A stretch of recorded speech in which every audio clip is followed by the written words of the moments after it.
Hello साथियों, नमस्कार, good afternoon. कैसे हैं आप सभी? आई होप आप सब बहुत अच्छे होंगे और सभी एग्जाम की तैयारी भी बहुत अच्छे से कर रहे होंगे। ट्रिपल सी प्लस एग्जाम मार्च अप्रैल 2025 के लिए ये हमने जो 2020 सीरीज स्टार्ट की है, ये आप सब के लिए बहुत हेल्पफुल होगी। और इस सीरीज का क्लास नंबर सेकेंड आज आप सब करने वाले हैं। इससे पहले क्लास वन हम आप सभी को करा चुके हैं, तो अगर आपने वो क्लास नहीं देखा है तो आप चैनल की प्लेलिस्ट में जाके उस क्लास को भी कर सकते हैं। ठीक है, तो इस क्लास में हमने 20 मोस्ट इंपॉर्टेंट प्रश्नों को शामिल किया है। ये सभी प्रश्न आपके होने वाले ट्रिपल सी प्लस एग्जाम के लिए काफ़ी इंपॉर्टेंट है। तो जिनका भी मार्च में एग्जाम होने वाला है या अप्रैल में होने वाला है, आप सभी इस पूरी सीरीज को फॉलो कर सकते हैं। और जिनका ट्रिपल सी का एग्जाम है वो भी बच्चे इस क्लास को देख सकते हैं, क्योंकि triple C and triple C plus का जो सिलेबस है वो लगभग सिमिलर है। कुछ टॉपिक ट्रिपल सी प्लस में एक्स्ट्रा है, बाकी सब सेम ही है। और ये क्लास आपको 1 PM पर दी जाती है, तो दोपहर 1 बजे इस क्लास को आप ज्वाइन कर सकते हैं। चलिए, पहला सवाल है। पूछा क्या है? निम्नलिखित में से कौन सी एक अस्थिर मेमोरी है, यानी कौन सी एक वोलाटाइल मेमोरी है। ये सवाल काफ़ी पॉपुलर है, आपके एग्जाम में पूछता है कि कौन सी एक वोलाटाइल मेमोरी है और कौन सी एक नॉन वोलाटाइल मेमोरी है। तो दोनों में अंतर आपको समझना है। देखिए, अगर हम वोलाटाइल मेमोरी की बात करें तो यह वह मेमोरी होती है जिसमें डेटा टेम्परेरी ही स्टोर हो सकता है। ठीक है, वोलाटाइल का मतलब आप कह सकते हैं अस्थिर मेमोरी है, यानी ये स्थायी नहीं होती है, ये टेम्परेरी मेमोरी होती है। तो यहाँ पर आप देखेंगे इसमें बी ऑप्शन हो जाएगा। जो आपके कंप्यूटर में रैम लगा होता है, यह एक वोलाटाइल मेमोरी होती है। कैसे? क्योंकि रैम के अंदर जो डेटा होता है, जब तक आपका कंप्यूटर ऑन है और आप वर्क कर रहे हैं किसी एप्लीकेशन पर, तब तक वो डेटा रैम के अंदर है। पर जैसे ही कंप्यूटर को आप शट डाउन करते हैं, बंद करते हैं, तो रैम के अंदर जो भी डेटा होता है वो डिलीट हो जाता है। इसलिए रैम परमानेंट नहीं है, रैम आपका एक टेम्परेरी मेमोरी है और इसीलिए इसको वोलेटाइल कहा जाता है। अगर हम बात करें हार्ड डिस्क की, रोम की, तो ये सभी आपकी नॉन वोलेटाइल की श्रेणी में आती हैं, क्योंकि इनमें डेटा हम परमानेंट सेव कर सकते हैं। अगला सवाल है, सीपीयू का क्या मतलब है, यानी सीपीयू का फुल फॉर्म क्या है, सीपीयू से आप क्या समझते हैं। तो आंसर दीजिएगा, करेक्ट आंसर इसमें कौन सा हो जाएगा। सीपीयू से आप क्या समझते हैं? सीपीयू का मतलब होता है सेंट्रल प्रोसेसिंग यूनिट। ऑप्शन हमारा यहाँ पर सी होगा। देखिए, अगर हम पूरे कंप्यूटर सिस्टम को थोड़ा समझने की कोशिश करें, तो जैसे मान लिया आपके पास एक डेस्कटॉप है, तो वहाँ पर आपको एक सीपीयू नज़र आता है ना। तो इसको ही आप सीपीयू बोल देते हैं। जैसे ये आपका हो गया, फिर आपका यहाँ पे मॉनिटर हो गया, और इसी में आपका कीबोर्ड यहाँ पे अटैच है, और एंड आपका माउस भी यहाँ पर अटैच है, ऐसे। ठीक है, ये यहाँ से कनेक्ट दोनों है। तो ये पूरा एक कंप्यूटर सिस्टम है। अब ये जो पार्ट है, इसको आप सीपीयू ही बोल देते हैं नॉर्मली, बट इसके ऊपर के बॉक्स को अगर आप देखेंगे ध्यान से, तो ये जो ऊपर का कवर होता है, इसको कैबिनेट कहा जाता है। ये क्या है? कैबिनेट है। और इसके अंदर आप जब इसको ओपन करते हैं तो इसके अंदर क्या निकलता है? एक बोर्ड निकलता है, जिसे मदरबोर्ड कहा जाता है। तो इसको हम क्या बोलते हैं? मदरबोर्ड बोलते हैं। और इस मदरबोर्ड पर एक छोटा सा यहाँ पर माइक्रो प्रोसेसर होता है, इसी को प्रोसेसर कहते हैं, या इसी को आप सीपीयू कह सकते हैं। ये सेंट्रल प्रोसेसिंग यूनिट होता है। तो ये जो बॉक्स देख रहे हैं, इसको कैबिनेट कहते हैं। इसके अंदर एक बोर्ड निकलता है, जिसे मदरबोर्ड कहते हैं या सर्किट बोर्ड कह सकते हैं। और उस सर्किट बोर्ड पर आप एकदम केंद्र पर देखेंगे, बीच में देखेंगे, तो एक प्रोसेसर लगा होता है, जिसे माइक्रो प्रोसेसर के नाम से जाना जाता है। ठीक है। और जो आपका प्रोसेसर होता है, सीपीयू होता है, 3 भागों में बना होता है। एक आपका सीयू होता है, एक आपका एमयू होता है, और एक आपका एलयू होता है, यानी कंट्रोल यूनिट, मेमोरी यूनिट और अर्थमेटिक लॉजिक यूनिट। और जो भी कैलकुलेशन का काम होता है आपके सिस्टम में, वो एएलयू ही करता है। ठीक है, चलिए आगे बढ़ते हैं। क्वेश्चन थर्ड का आंसर दो। वेब डेवलपमेंट के लिए अक्सर किस प्रोग्रामिंग भाषा का उपयोग किया जाता है? वेब डेवलपमेंट के लिए किस भाषा का इस्तेमाल करते हैं? तो अगर हमें कोई भी वेबसाइट बनानी है ना, तो हमें एक ऐसी लैंग्वेज है जो इस्तेमाल करना ही पड़ता है, वो आपसे यहाँ पर पूछा जा रहा है। तो इसका सही जवाब हो जाता है सी ऑप्शन, HTML। देखिए, HTML का मतलब होता है हाइपर टेक्स्ट मार्कअप लैंग्वेज। ठीक है, एक मार्कअप लैंग्वेज है जिसे हाइपर टेक्स्ट मार्कअप लैंग्वेज कहते हैं। तो अगर हमें किसी भी वेब पेज को बनाना है, कोई भी वेबसाइट हमें बनानी है, तो हमें एक HTML भाषा का इस्तेमाल करना ही होता है। ठीक है। बाकी फिर अगर हमें एक अच्छी वेबसाइट बनानी है, तो HTML के अलावा भी और भी लैंग्वेज हम इसमें यूज़ करते हैं, जैसे आपका PHP हो गया, CSS हो गया, बट HTML बेसिक है। तो सी ऑप्शन यहाँ पे करेक्ट हो जाएगा। ऑपरेटिंग सिस्टम का उद्देश्य क्या होता है? आपके कंप्यूटर में जो ऑपरेटिंग सिस्टम है उसका उद्देश्य क्या है? देखिए, जो आपका कंप्यूटर है वो हार्डवेयर एंड सॉफ्टवेयर से मिलकर बना होता है, ठीक है। पर ये जो हार्डवेयर है, ये हार्डवेयर कैसे रन होगा, मीन कैसे चलेगा? तो इस हार्डवेयर को चलाने के लिए हमें सॉफ्टवेयर की आवश्यकता होती है। अब सॉफ्टवेयर की जो आवश्यकता हमें पड़ेगी, तो सॉफ्टवेयर दो कैटेगरी के बनाए गए हैं। एक कैटेगरी सॉफ्टवेयर की है सिस्टम, और एक कैटेगरी है एप्लीकेशन, ठीक है। यानी किसी भी हार्डवेयर को रन करने के लिए जो सॉफ्टवेयर है वो दो प्रकार के हैं, एक सिस्टम सॉफ्टवेयर है और एक एप्लीकेशन सॉफ्टवेयर है। अभी सिस्टम सॉफ्टवेयर क्या करता है? हमारे हार्डवेयर को रन कराता है, ठीक है। और एप्लीकेशन सॉफ्टवेयर क्या करता है? एप्लीकेशन सॉफ्टवेयर यूजर के लिए होता है, क्योंकि यूजर को सिस्टम पर कुछ वर्क करना है, कुछ कार्य करना है। तो यूजर काम क्या करेगा, किस पर करेगा? वो एप्लीकेशन सॉफ्टवेयर पे करेगा, ठीक है। और हार्डवेयर को रन करने के लिए जो जिम्मेदार है वो आपका सिस्टम सॉफ्टवेयर है। तो इस सिस्टम सॉफ्टवेयर में जो सबसे इंपॉर्टेंट सॉफ्टवेयर है वो आपका है ऑपरेटिंग सिस्टम। इसको हम शॉर्ट में ओएस भी कह सकते हैं। तो ऑपरेटिंग सिस्टम का उद्देश्य क्या है? रन एप्लीकेशन, यानी जो एप्लीकेशन हम चलाएंगे उनको भी रन करेगा और मैनेज करेगा हार्डवेयर रिसोर्सेज को। जो हार्डवेयर रिसोर्सेज हैं उनको भी मैनेज करेगा। तो आप यहाँ पर क्या बोलेंगे? सी ऑप्शन हो जाएगा, बोथ ए एंड बी हो जाएगा। तो कोई भी हार्डवेयर है ना, उसको रन करने के लिए, उसको जीवित करने के लिए सॉफ्टवेयर की आवश्यकता होती है। और सॉफ्टवेयर दो प्रकार के हैं, सिस्टम सॉफ्टवेयर और एप्लीकेशन सॉफ्टवेयर। तो सिस्टम सॉफ्टवेयर की जिम्मेदारी है कि आपके हार्डवेयर को स्टार्ट किया जाए, आपके हार्डवेयर को मैनेज किया जाए। और एप्लीकेशन सॉफ्टवेयर की जिम्मेदारी है कि आप उस पर काम करें, ठीक है। तो सी ऑप्शन यहाँ पे करेक्ट हो जाएगा। अगला सवाल है, GUI का मतलब क्या होता है? तो ये सवाल ऑपरेटिंग सिस्टम से ही संबंधित है। अगर हम GUI की बात करें तो इसको ग्राफिकल यूजर इंटरफेस कहते हैं। देखिए, जो आपका ऑपरेटिंग सिस्टम होता है ये दो तरह का होता है। अगर हम इस ऑपरेटिंग सिस्टम की बात करें तो इसमें एक आपका CUI बेस्ड होता है और एक आपका GUI बेस्ड होता है, ठीक है। नॉर्मली जो हम सब इस्तेमाल करते हैं, जैसे आपका विंडोज हो गया, ये आपका एक GUI बेस्ड ऑपरेटिंग सिस्टम है, यानी ग्राफिकल यूजर इंटरफेस पर आधारित है। हमें डेस्कटॉप पर चीज़ें दिखती हैं, हम माउस से क्लिक कर सकते हैं। अगर हमें नया फोल्डर बनाना है तो हमने माउस से क्लिक करके बना लिया, है ना।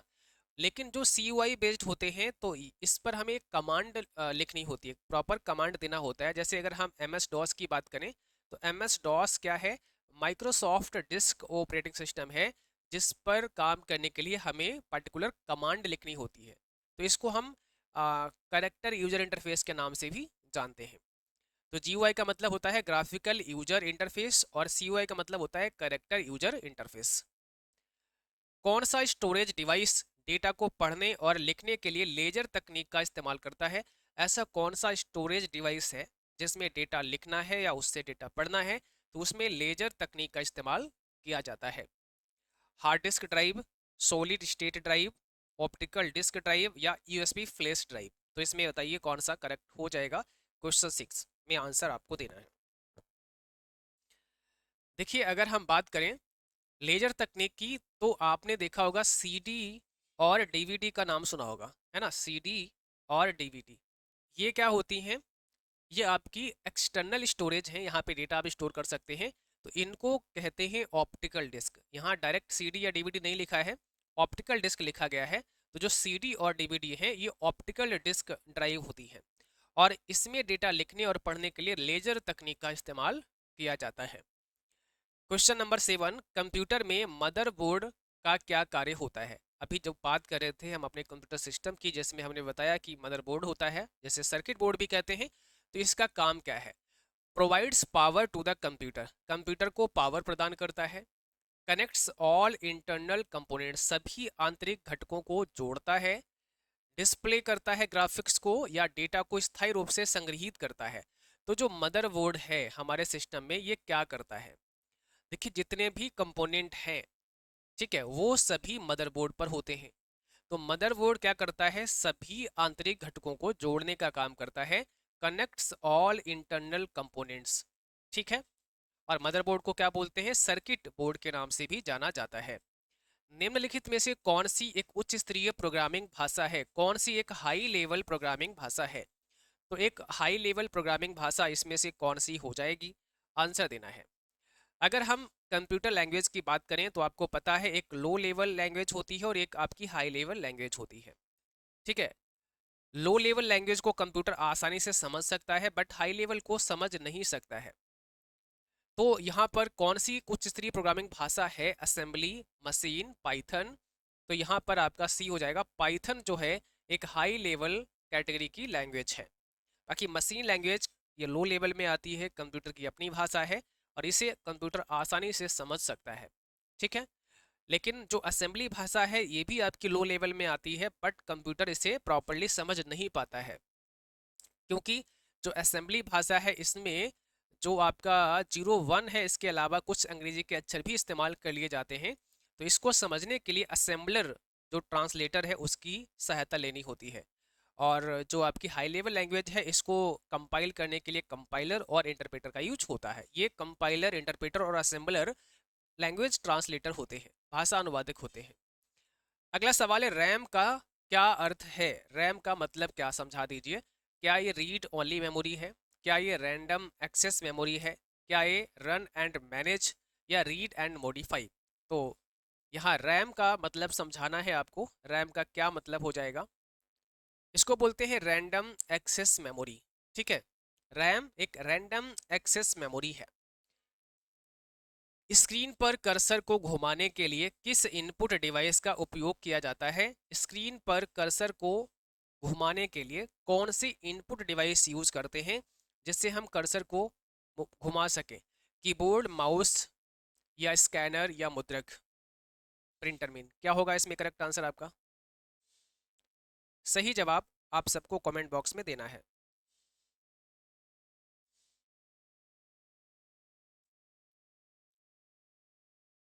तो यहाँ पर आपका सही जवाब हो जाएगा माउस। करेक्ट आंसर क्या हो जाएगा?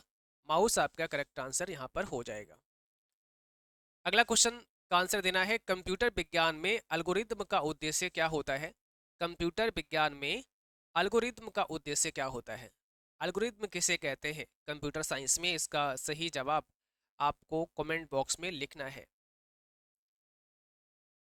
तो यहाँ पर सही जवाब हो जाएगा समस्याओं का समाधान करने के लिए होता है, solve problems. Option number B है। देखिए, गणित और कंप्यूटर विज्ञान में एल्गोरिदम गणितीय रूप से कठोर निर्देशों का एक सीमित क्रम है जिसका उपयोग या इस्तेमाल आमतौर पर विशिष्ट समस्याओं के एक वर्ग को हल करने या गणना करने के लिए किया जाता है। एल्गोरिदम का उपयोग गणना करने और डेटा प्रोसेसिंग के लिए विनिर्देशों के रूप में किया जाता है। अगला सवाल है संपीड़ित अभिलेखागार के लिए आमतौर पर किस फाइल प्रारूप का उपयोग किया जाता है? संपीड़ित अभिलेखागार के लिए आमतौर पर किस फाइल प्रारूप का इस्तेमाल करते हैं? यानी जो कंप्रेस्ड फाइल होती है, तो कंप्रेस्ड फाइल के लिए किसका इस्तेमाल किया जाता है? आंसर क्या हो जाएगा? ऑप्शन सी हो जाएगा, जिप फाइल होती है, इसको बोलते हैं जिप फाइल। सी ऑप्शन आपका करेक्ट है। निम्नलिखित में से कौन सा एक नेटवर्क प्रोटोकॉल है जिसका उपयोग ईमेल पुनर्प्राप्त करने के लिए किया जाता है?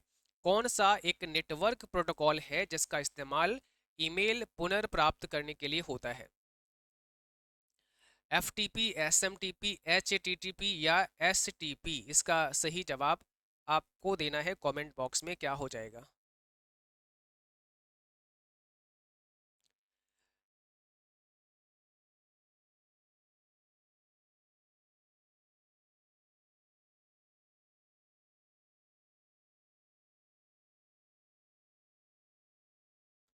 तो यहाँ पर आपका सही जवाब हो जाएगा ऑप्शन बी, SMTP। ठीक है, SMTP आपका करेक्ट आंसर हो जाएगा। अगला सवाल है URL का मतलब क्या है? यानी URL किसे कहते हैं, इसका पूरा नाम आपको बताना है, फुल फॉर्म आपको बताना है। URL का मतलब क्या है, फुल फॉर्म क्या है?